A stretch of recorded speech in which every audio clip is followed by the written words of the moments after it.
আপনাকে তো আশ্বস্ত করতে হবে, সরকারের একটা দায়িত্ব আছে, আর আমাদের রাজনৈতিক দল অন্য যারা আছে আমাদেরকে দায়িত্বশীল আচরণ করার আছে। আমরা তো তাই চাইব। ধরুন যে তার আপন মানুষকে হারালো, সে তো চাইবেই যে ইমিডিয়েট যে এটা করেছে তার বিরুদ্ধে ব্যবস্থা গ্রহণ করুক।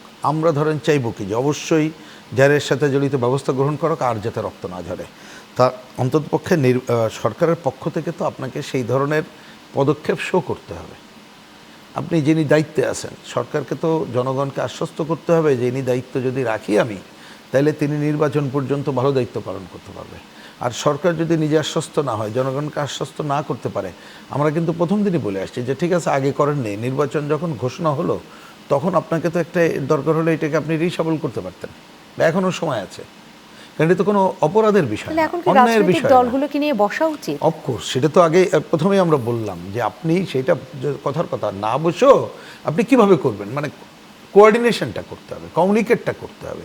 সেইটা আপনি বসেও হতে পারেন, নাও হতে পারে। কারণ কয়দিন আগে তো দেখলাম ওই 3 দলের সাথে বসছিলেন সরকার। আমরা বলছি যে কিভাবে কি করবে না করবে এটা তো গভর্নমেন্টের মেকানিজমের বিষয়, একটা বড় বিষয়।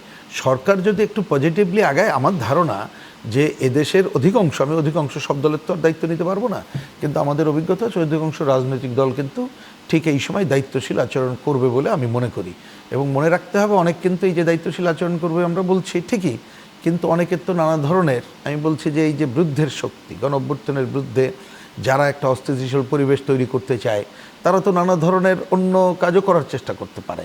তা সেই জায়গাটাকে দায়িত্বশীল আচরণ করার জন্য সরকার এবং সবাইকে নিয়েই সেই প্রচেষ্টাগুলো গ্রহণ করা প্রয়োজন বলে আমি মনে করি। জি। এবং সেটা